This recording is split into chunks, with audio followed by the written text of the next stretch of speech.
This is Dr. B.R. Ambedkar. As the primary architect of the Indian Constitution, he was the man responsible for drafting the legal identity of a new nation. But he faced a challenge far greater than writing laws.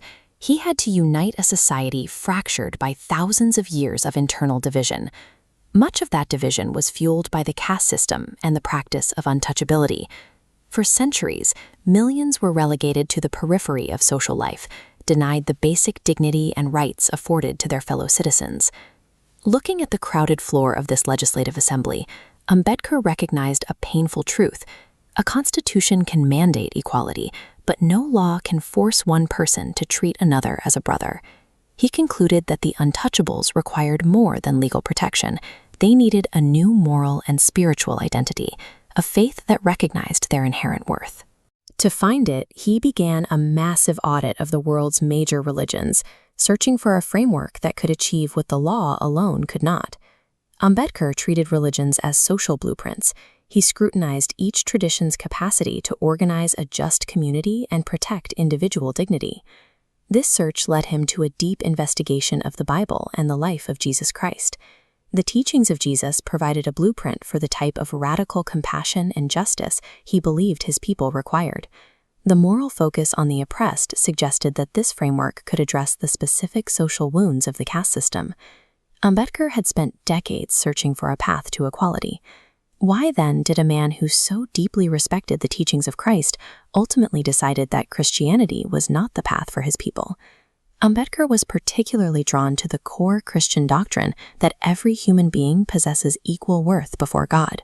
He saw his own struggle mirrored in the life of Jesus, who deliberately chose to associate with the poor, the marginalized, and those cast out by the polite society of his day.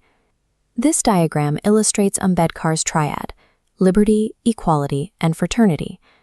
He believed fraternity was the most difficult to achieve, requiring a shared moral foundation. He saw that foundation in Christianity's ethical framework, deeply respecting its emphasis on neighborly love, service, and sacrifice. On a purely theoretical level, the alignment between Ambedkar's vision for a just society and the teachings found in the Bible appeared nearly seamless. However, Ambedkar's pragmatism forced him to look past the written text and evaluate the actual experience of Christianity in India. He observed a tragic reality: the caste system often survived conversion. Social distinctions and hierarchies remained deeply entrenched, even among those who had embraced a faith of equality. There were political complications as well.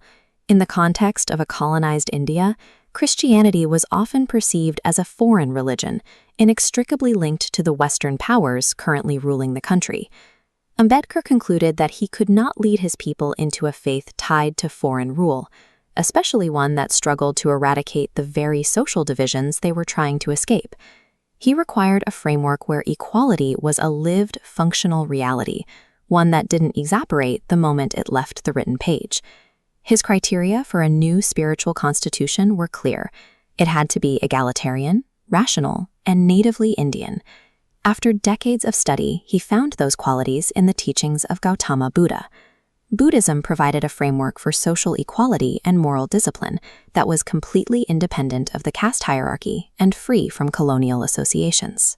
His embrace of Buddhism was a calculation aimed at mass social transformation, allowing his followers to claim their dignity within a tradition that was historically and culturally their own. In 1956, Ambedkar and hundreds of thousands of his followers publicly converted to Buddhism. It was a historic moment of spiritual and social liberation for the oppressed communities of India. Though he chose Buddhism, the ethical teachings of Jesus regarding compassion and justice remained a significant influence on his intellectual life. This monument to the Constitution reflects how Ambedkar harvested the best moral concepts from multiple global traditions to build the democratic soul of modern India. His journey demonstrates that the fight for human dignity is a universal pursuit. True leadership requires finding the ethical tools that best serve the practical liberation of a people, regardless of where those tools originate.